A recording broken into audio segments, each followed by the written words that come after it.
নামাজ কালাম পড়ে না, ইবলিস শয়তানের নানা। এরকম আছে না নাই? নামাজ রোজা নাই, এদের নামাজ লাগে না, রোজা লাগে না, শরিয়া লাগে না, ইসলাম লাগে না, সুন্নাহ লাগে না, চুলে জট পাকানো, গোসলও করে না। এমন পীর নাকি আছে সারা বছর গোসল করে না। হ্যাঁ, খাটাস, খবিস, সারা বছর গোসল করে না। সারা বছর নাকি গোসল করে না, বছরে একবার গোসল করে, আর ওই গোসলের পানি বরকতের নিয়তে মুরিদরা সব খায় ফেলায়।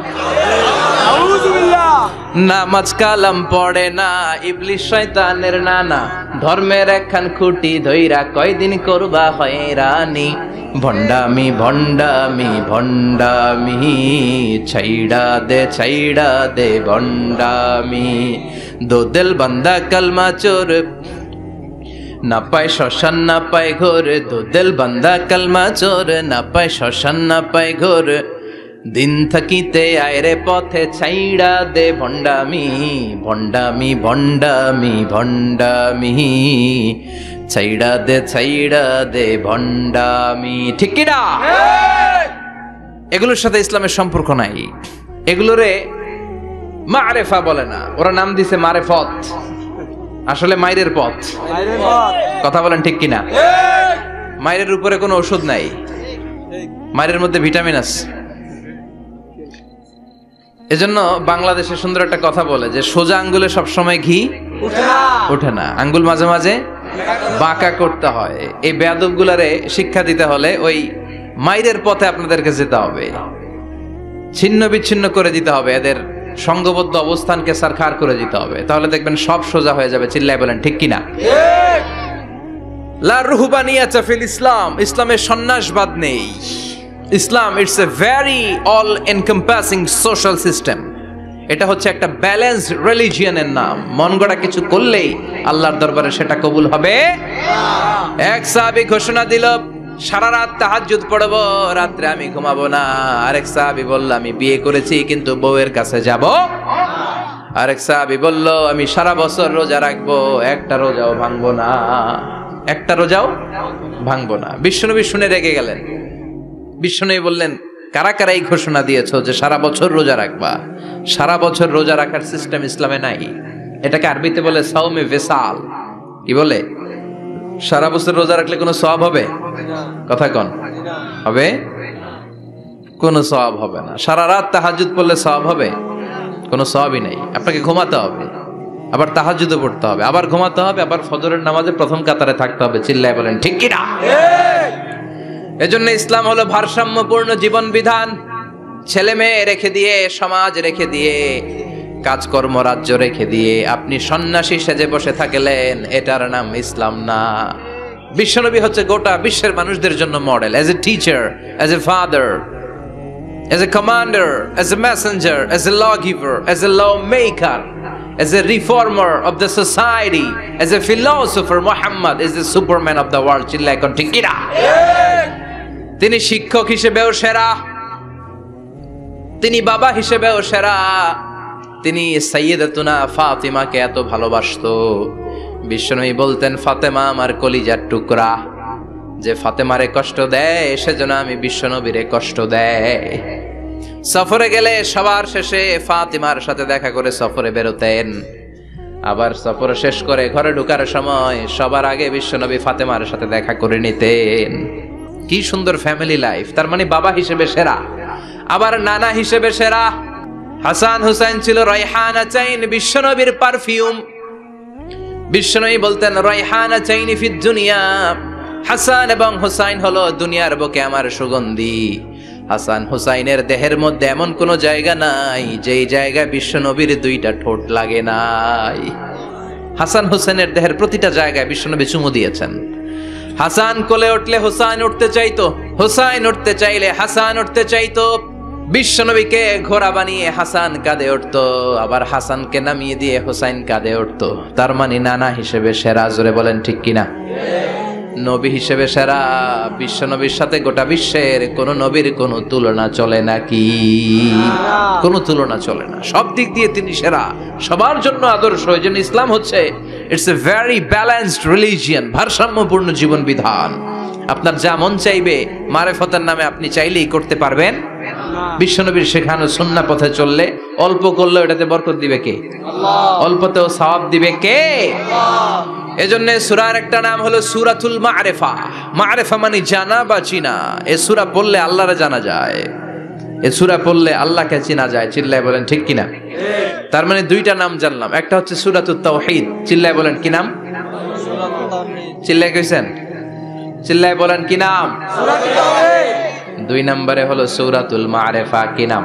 সূরাতুল মা'রিফা। তিন নম্বর হলো সূরাতুস সমাদ। সূরাতুল ইখলাসের আরেক নাম সূরাতুস সমাদ, কারণ সমাদ শব্দটা এই সূরার ভেতরে আছে না নাই?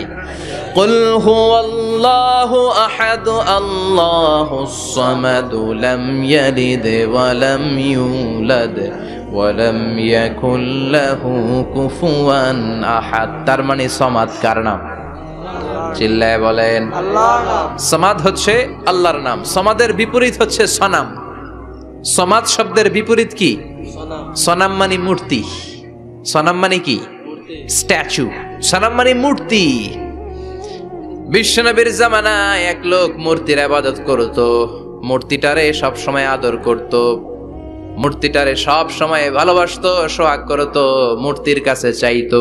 রাত্রিবেলা উঠে মূর্তির কাছে কেঁদে কেঁদে মনের দুঃখ বলতো আর জিকির করতো সনাম সনাম সনাম। আর সনামের বিপরীত কি? সমাদ। একদিন তার প্রিয় মূর্তিটাকে রেখে, তার কল্পিত খোদাটাকে রেখে সে বাজারে গেল।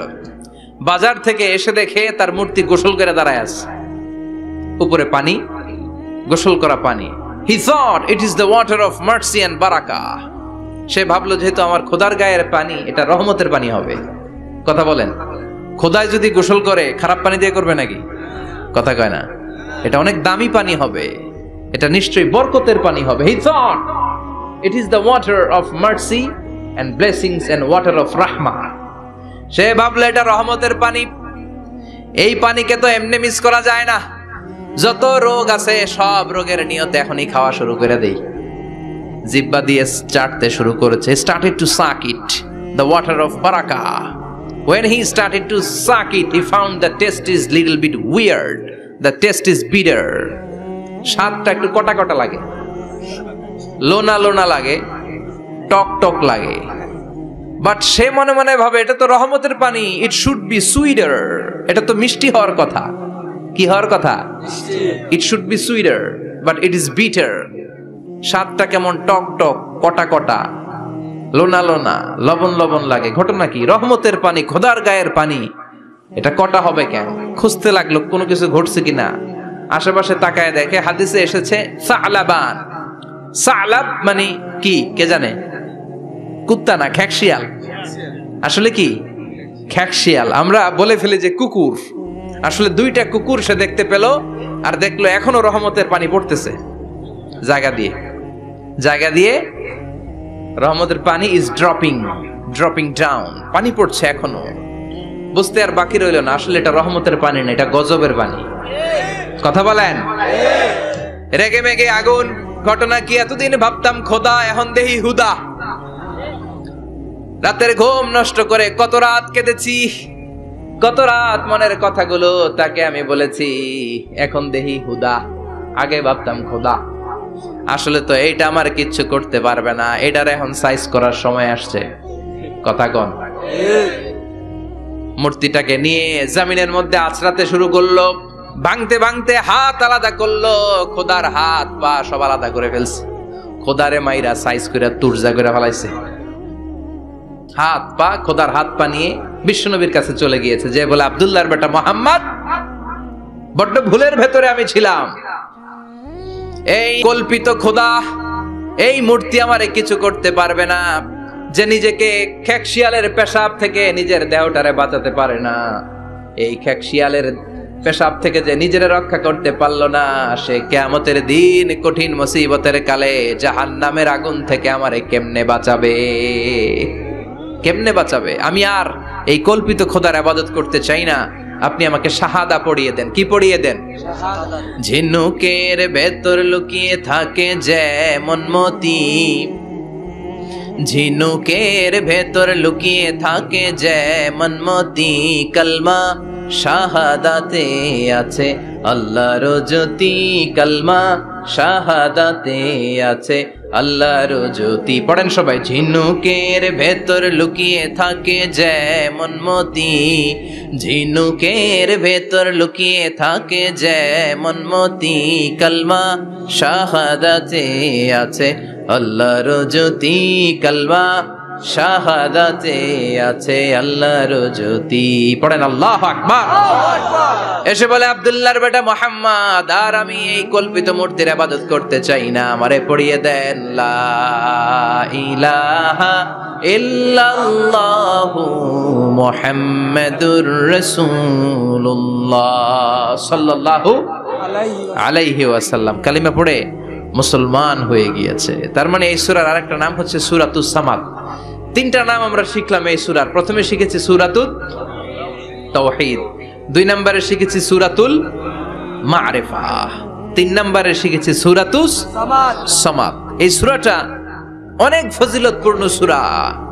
বিশ্বনবী এই সূরাটাকে বড্ড বেশি ভালোবাসতেন। বিশ্বনবী সাল্লাল্লাহু আলাইহি ওয়াসাল্লাম ফজরের যে 2 রাকাত সুন্নাত, মাগরিবের যে 2 রাকাত সুন্নাত, এই সুন্নাত নামাজে এই সূরাটা পড়তেন। জোরে পড়েন সুবহানাল্লাহ।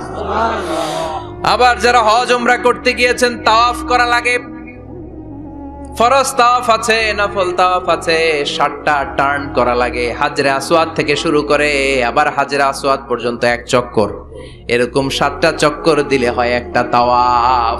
সব নবীরা, সব আল্লাহর ওলিরা, পৃথিবীর সব মুসলমানরা আল্লাহর এই ঘরকে কেন্দ্র করে তাওয়াফ করে। কোন সুবহানাল্লাহ। এবং তাওয়াফের এই ইবাদতটা পৃথিবীর শুধু ওই এক জায়গায় করা যায়। নামাজ পৃথিবীর সব জায়গায় পড়া যায়, ঠিক কিনা? মসজিদুল হারামেও পড়া যায়, বাংলাদেশেও পড়া যায়। জিকির আল্লাহর ঘরেও করা যায়, এখানেও করা যায়। দান ওখানেও করা যায়, এখানেও করা যায়। কিন্তু তাওয়াফের মতো ইবাদত, এটা কি সব জায়গায় করা যায়? নাগাইশে তাওয়াফ করতে পারবেন? সিঙ্গাপুরে পারবেন? আমেরিকায় পারা যাবে? পারা যাবে কোথায়? আল্লাহর ঘরকে কেন্দ্র করে মক্কাতুল মুকাররমাতে প্রতিদিন আল্লাহর ঘরের উপর 120টা রহমত নাজিল হয়। সিদ্দিন আলী তাইফিন, তার মধ্যে থেকে 60টা রহমত হচ্ছে যারা আল্লাহর ঘরকে তাওয়াফ করে তাদের জন্য। আরবাঈন লিল মুসাল্লিন, 40টা হচ্ছে যারা আল্লাহর ঘরের সামনে নামাজ পড়ে তাদের জন্য। 40 আর 60 মিলে 100, বাকি রইল কয়টা? ওয়াল 20 লিন নাযিরিনা ইলাল কাবা, বাকি 20টা রহমত যারা নামাজ পড়ে না, তাওয়াফ করে না, শুধু আল্লাহর ঘরের গিলাফের দিকে তাকিয়ে থাকে, তাদের উপর 20টা রহমত। বিষ্ণু ঈসা ইসলাম তাওয়াফ করার পরে 2 রাকাত নামাজ পড়তে হয়। এই 2 রাকাত নামাজের দ্বিতীয় রাকাতে সূরাতুল ইখলাস পড়তেন, প্রথম রাকাতে পড়তেন সূরাতুল কাফিরুন। তাওয়াফের সালাতে প্রথম রাকাতে কোন সূরা? সূরাতুল কাফিরুন। দ্বিতীয় রাকাতে সূরাতুল ইখলাস বিশ্বনবী পড়তেন। আবার বিতরের সালাতের শেষ রাকাতে বিশ্বনবী পড়তেন সূরাতুল ইখলাস। বিতরের সালাত পড়বেন কয় রাকাত? প্রথমে 2 রাকাত, তারপরে সালাম ফিরিয়ে আবার 1 রাকাত। এইটা সবচেয়ে সহি পদ্ধতি। আবার মাঝে মাঝে বিশ্বনবী 3 রাকাত একসাথে পড়তেন, বসতেন শুধু শেষ বৈঠকে, এটাও ঠিক আছে। আবার আমরা যেটা পড়ি বাংলাদেশে, এটারও দলিল আছে, তবে আম দলিল, এটার খাস দলিল নাই, স্পেসিফিক দলিল নাই। বিশ্বনবী বলেছেন তোমরা বিতরের নামাজকে মাগরিবের নামাজ থেকে আলাদা করে পড়ো। আমরা সেটাও করি, কারণ মাগরিবের নামাজে আমরা 3 রাকাতের পরে এরকম আল্লাহু আকবার বলে হাত উঠাই, তো আলাদা হইছে না? আবার আমরা আল্লাহুম্মা ইন্না নাস্তাইনুকা পড়ি, এটা কি মাগরিবের নামাজে পড়ি নাকি? তাহলে পার্থক্য আছে না নাই? তবে প্রথম 2টা বেশি শক্তিশালী। রাতে 2 করে নামাজ পড়বেন, সব শেষে আপনি 1 রাকাত পড়বেন। বিষ্ণু বলেছেন ইজআলু আখিরা সালাতিকুম ফিল লাইলি ভিতরা, তোমরা রাতের শেষ নামাজটারে ভিতরের নামাজ বানিয়ে দিও। সুবহানাল্লাহ পড়েন। এইজন্য যাদের তাহাজ্জুদের অভ্যাস আছে, তাহাজ্জুদের পরে পড়া সুন্নাত। যাদের তাহাজ্জুদের অভ্যাস নাই, এশার সালাতের পরে পড়ে ফেলবেন। ইন্নাল্লাহা বিতরুন ইউহিব্বুল বিতরা, আল্লাহ নিজে বেজর, তাই বেজরকে তিনি পছন্দ করেন। এজন্য দিনের নামাজ, রাতের নামাজ সবই বেজর। সারা দিন যা পড়লেন, মাগরিবের 3 রাকাত পড়ার মধ্য দিয়ে সব বেজর হয়ে যায়। আবার রাতে 4 রাকাত, 2 রাকাত করে যত নামাজ পড়লেন, শেষে 1 রাকাত বেতের দিয়ে বা 3 রাকাত বেতের দিয়ে সব বেজর হয়ে যায়। এই 3 রাকাত বেতরের নামাজের সর্বশেষ রাকাতে বিশ্বনবী এই ছোট্ট সূরাটা পড়তেন। সুবহানাল্লাহ পড়বেন না? এই আমলগুলো মনে থাকবে সবার।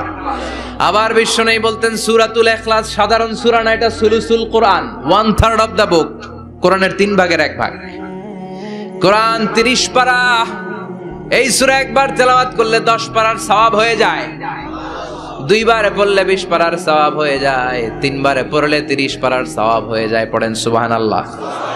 1/3 এই পুরো কিতাবের 1/3, 1/3 অফ দা বুক, সুলুসুল কোরআন, একবার পড়লে 10 পারা, 2 বার পড়লে 20 পারা, 3 বার পড়লে 30 পারা।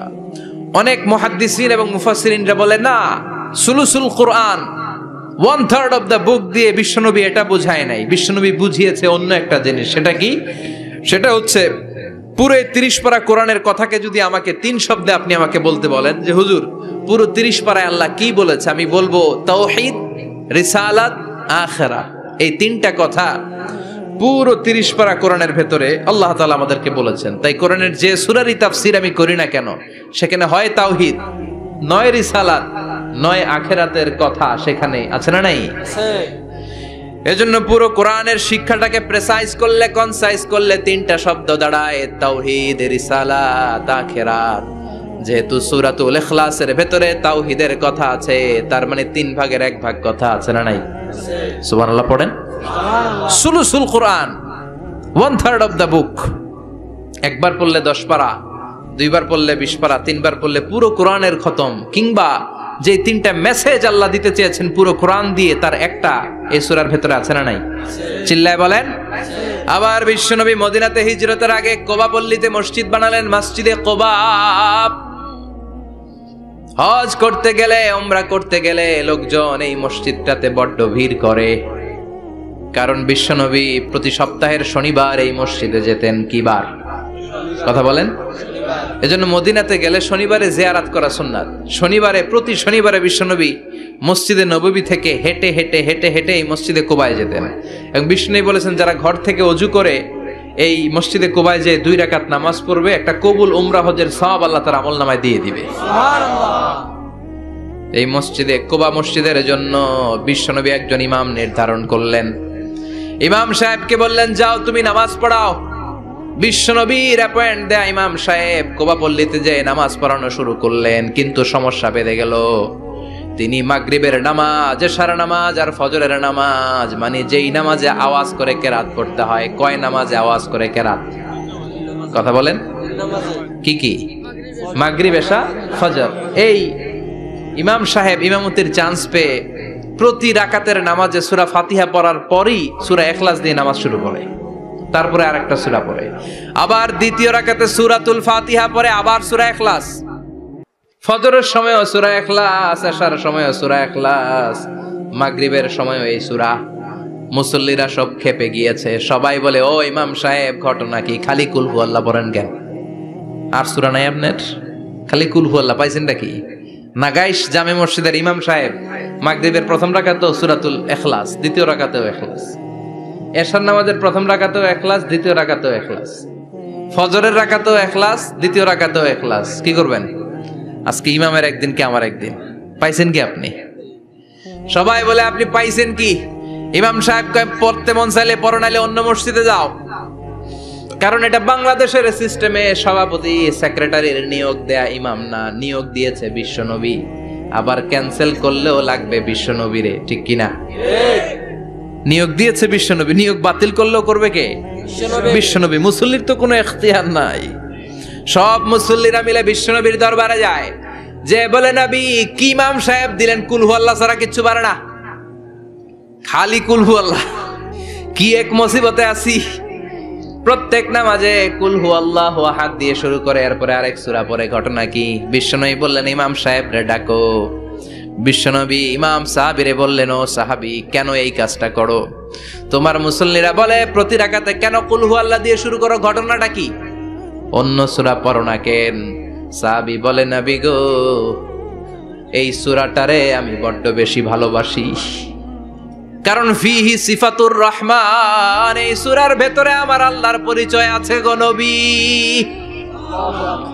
এই ছোট্ট সূরার ভেতরে রব্বুল আলামিন যত সুন্দরভাবে নিজের পরিচয়টা বলে দিয়েছেন, কোরআনের কোন সূরার ভেতরে সেই পরিচয় আমি পাই না। তাই এই সূরাটা দিয়ে প্রতি রাকাতে নামাজ শুরু না পড়লে আমার কলিজা ঠান্ডা হয় না গো নবী। বিশ্বনবী বললেন, ঠিক আছে, চেঞ্জ করার দরকার নাই, তুই প্রতি রাকাতেই কুল হুয়াল্লাহ পড়বি। সুবহানাল্লাহ পড়েন। সুবহানাল্লাহ। প্রতি রাকাতেই তুমি সূরাতুল ইখলাস পড়বা, ইমামতি বাতিল হবে না। তবে জেনে রেখো, এই সূরার প্রতি ভালোবাসা কিয়ামতের দিন তোমার জান্নাতে পাঠায়া দিবে। এই সূরার ভালোবাসার কারণে জাহান্নামের আগুন তোমার জন্য হারাম করে দিয়েছে কে? আল্লাহ। এজন্য সূরাতুল ইখলাস বেশি বেশি তেলাওয়াতের দরকার আছে না নাই? কথা বলেন। আজকে থেকে বেশি বেশি সূরাতুল ইখলাস তেলাওয়াত করবেন তো ইনশাআল্লাহ? সবাই রাজি আছেন তো ইনশাআল্লাহ? নবম হিজরির ঘটনা, বিষ্ণু ইসলাম তাবুকের যুদ্ধে গেলেন। বিশ্বনবী তাবুকের ময়দানে আসছে শুই না কাফের মুশরিকের আন্ডা বাচ্চা সব দৌড়। কারণ বিশ্বনবী কোন যুদ্ধে গেলে বা কোনো জায়গায় দাঁড়ালে ওনার ডানে বায়ে সামনে পেছনে 1 মাসের এরিয়ার মধ্যে যদি কোনো কাফের মুশরিক থাকে, তাদের অন্তরের ভেতরে বিশ্বনবীর ব্যাপারে ভয় আর ধুকধুকানি তৈরি করে দেয় কে? আল্লাহ। বিশ্বনবী তাবুকের ময়দানে গেলেন। রোমান সাম্রাজ্যের খ্রিস্টান সৈনিকেরা যখন জানতে পারলো বিশ্বনবী এসেছে, সব সৈনিক নিয়ে দৌড়। আইজো দৌড়, কাইলো দৌড়, কই যুদ্ধের দরকার নাই, সব দৌড়। কোন যুদ্ধ ছাড়াই বিশ্বনবী জিতে গিয়েছে। কোন সুবহানাল্লাহ। সুবহানাল্লাহ। বিশ্বনবী আল্লাহর শুকরিয়া করলেন। হঠাৎ বিশ্বনবী দেখলেন আকাশের সূর্যের আলো ক্ষীণ হতে শুরু করেছে, কমতে শুরু করেছে। তিনি খেয়াল করে দেখলেন এর কারণ সাইয়েদনা জিব্রাইল বিশাল ফেরেশতাদের বহন নিয়ে পৃথিবীতে নেমে আসছেন। পড়েন সুবহানাল্লাহ। এসে বললেন, ইয়া রাসূলুল্লাহ, আমি 1,40,000 ফেরেশতা নিয়ে নেমে এসেছি। আপনি কি জানেন না, ঠিক একটু আগে মদিনাতে আপনার এক প্রিয় সাহাবা, তার নাম হচ্ছে মুআবিয়া ইবনে মুআবিয়া আল মুজানি, একটু আগে শেষ নিঃশ্বাস ত্যাগ করেছে। বিশ্বনবী বললেন, ইন্না লিল্লাহি ওয়া ইন্না ইলাইহি রাজিউন। সাইয়েদনা জিব্রাইল বললেন, ও নবী, আপনি কি আপনার প্রাণের সাহাবীর জন্য গায়েবানা জানাজা পড়বেন না? বিশ্বনবী বললেন, অবশ্যই পড়ব। গায়েবানা জানাজা চিনেন তো? এটা পড়া কিন্তু সুন্নাহ। সামনে লাশ নাই, কিন্তু আমি ইমাম, সবাই দাঁড়ালেন পেছনে, আল্লাহু আকবার, 4টা তাকবীর দিয়ে আমরা নামাজ পড়লাম, মৃত ভাইয়ের জন্য দোয়া করলাম। এটার বলে গায়েবানা জানাজা। সুবহানাল্লাহ পড়েন। বিশ্বনবী বললেন, অবশ্যই পড়ব। সাহাবীদের মধ্যে ঘোষণা দিলেন, ও সাহাবারা, তোমাদের ভাই মুআবিয়া ইবনে মুআবিয়া আল মুজানি কিছুক্ষণ আগে মদিনাতে ইন্তেকাল করেছে। তোমাদের ভাইদের জন্য সবাই বাইরে বের হয়ে আসো, এই মুহূর্তে আমরা গায়েবানা জানাজা পড়ব। বিশ্বনবী প্রথম কাতারে দাঁড়ালেন, হাজার হাজার সাহাবারা লাইন ধরে দাঁড়ালো। সাইয়েদনা জিব্রাইল 1,40,000 ফেরেশতা নিয়ে সাহাবাদের পেছনে 2টা লাইনে দাঁড়িয়ে গেলেন। প্রথম লাইনে 70,000, দ্বিতীয় লাইনে আরো 70,000, 1,40,000 ফেরেশতাদের বহর। আর সাহাবারা মিলে আল্লাহু আকবার বলে গায়েবানা জানাজা শুরু করলেন। নামাজ শেষ। বিশ্বনবী তো অবাক, ঘটনা কি? কোন সাহাবীর গায়েবানা জানাজায় তো ফেরেশতা নামে না আকাশের উপর থেকে। বিশ্বনবী জিজ্ঞেস করলেন, জিব্রাইল, কোন সাহাবীর গায়েবানা জানাজায় তোমরা আকাশ থেকে এত ফেরেশতার বহর নিয়ে নামো নাই? কি এমন আমল করেছে আমার মুআবিয়া? কি এমন ভালো গুণ ছিল, ভালো আমল ছিল, যার কারণে আরশের উপরে তার এত সম্মান, যার কারণে 1,40,000 ফেরেশতার বহর নিয়ে তোমরা দুনিয়াতে নেমে এসেছো? সাইয়েদনা জিব্রাইল বললেন, নবী, তেমন কোনো বড় আমল নয়, ছোট্ট একটা আমল, কিন্তু আমলটারে ভালোবেসেছে কে? আল্লাহ। আপনার এই প্রিয় সাহাবী হাঁটতে বসতে চলতে ফিরিতে সব সময় পড়তো, কুল হুয়াল্লাহু আহাদ, আল্লাহুস সামাদ, লাম ইয়ালিদ ওয়া লাম ইউলাদ ওয়া লাম ইয়াকুল লাহু কুফুয়ান আহাদ। পড়েন আল্লাহু আকবার। আল্লাহু আকবার। এজন্য বেশি বেশি সূরাতুল ইখলাস তেলাওয়াত করতে রাজি আছেন তো ইনশাআল্লাহ? মনে থাকবে। বিষ্ণু ইসলাম প্রতিদিন ফজরের নামাজের পরে, মাগরিবের নামাজের পরে, ওয়া ইনদামা ইয়ামশি ইলা ফিরাশিহি, রাতে যখন বিছানায় যাবেন, এই 2 হাতকে একত্রিত করে সূরাতুল ইখলাস পড়তেন, সূরাতুল ফালাক পড়তেন, সূরাতুন নাস পড়তেন, পড়ে হাতে ফু দিতেন। সহিহ হাদিস। ফু দিয়ে এই ফু দেওয়া হাতটা সারা দেহের মধ্যে ইয়াবদাউ বিহিমা রাসাহু, মাথা থেকে শুরু করে পা পর্যন্ত এভাবে মেসেজ করে দিতেন, মালিশ করে দিতেন। সুবহানাল্লাহ পড়েন। This is a protection. You take from your lord, from all the bad eyes, evil eyes, সব হিংসুকের চোখ থেকে, হিংসা থেকে, সব জাদুটোনা থেকে, সব ব্ল্যাক ম্যাজিক থেকে আপনি প্রোটেকশন চাইলেন কার কাছে? সকালবেলা যদি এই 3টা সূরা পড়ে ফু দেন, এটাকে আরবিতে বলে কুল আস-সালাসা, কারণ এই 3টা সূরা শুরুতেই কুল আছে না নাই? কুল হুয়াল্লাহু আহাদ, কুল আউযু বিরাব্বিল ফালাক, কুল আউযু বিরাব্বিন নাস।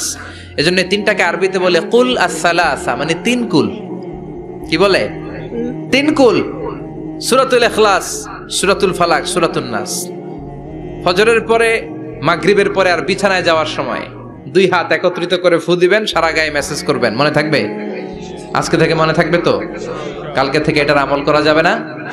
আবার মা এসে বলতেন, আমার যদি স্বাস্থ্য খারাপ লাগতো, নবীর কাছে দোয়া চাইতে যাইতাম, বলতাম নবী স্বাস্থ্যটা খারাপ, কি করব? বিশ্বনবী বলতেন, তুমিও সূরাতুল ইখলাস, সূরাতুল ফালাক, সূরাতুল নাস পড়ে হাতের মধ্যে ফু দিয়ে সারা দেহে মালিশ করে দাও। সুবহানাল্লাহ পড়েন। বিশ্বনবীর প্রতিদিনকার একটা আমল, দৈনন্দিন একটা আমল।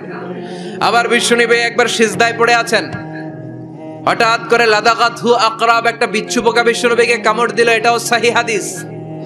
প্রচন্ড ব্যথা। বিচ্ছু পোকার কামড় যারা খেয়েছেন তারাই জানেন ব্যথা কেমন, বেশি না কম?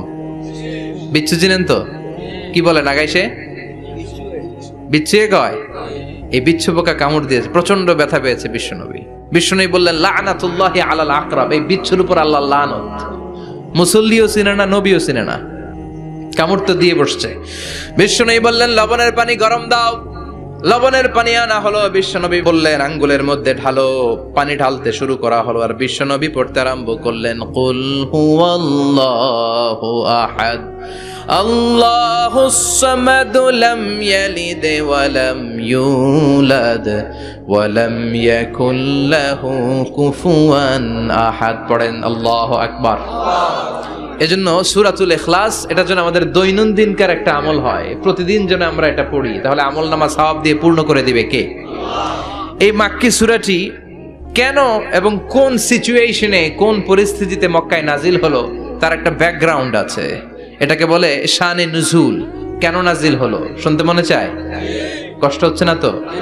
আলোচনা কি কঠিন হচ্ছে না সহজ? আন্ডারস্ট্যান্ডেবল, বোধগম্য হচ্ছে? বোঝা যায় না? বোঝা যায়? আলহামদুলিল্লাহ পড়েন।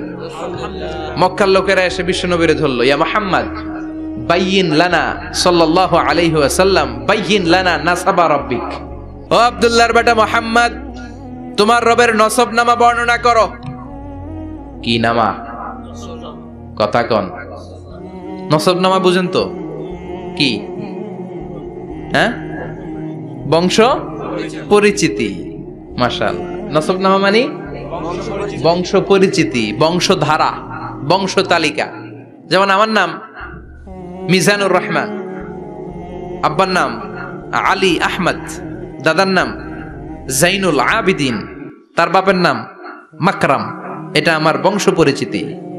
তার মানে মিজানুর রহমান ইবনু আলী আহমদ ইবনু জাইনুল আবিদিন ইবনু মাকরাম, এটা আমার নসবনামা। আপনার নাম কি? জালালউদ্দিন ভাই। বাবার নাম এন্তাজালি, এর বাবার নাম বুঝলা গেছি। হ্যাঁ, ইনসাফ আলী, তার বাবার নাম খেয়ে ফেলাইছি। আমি তো কমপক্ষে 4টা বলছি নাকি? বিশ্বনবীর বাবার নাম আব্দুল্লাহ, তার বাবার নাম আব্দুল মুত্তালিব, তার বাবার নাম হাশেম, তার বাবার নাম আব্দে মানাফ, তার বাবার নাম কিলাব, তার বাবার নাম কুসাই, তার বাবার নাম মুররা, তার বাবার নাম গালেব, তার বাবার নাম ফেহের। এভাবে যেতে যেতে আদনান, যেতে যেতে ইসমাইল।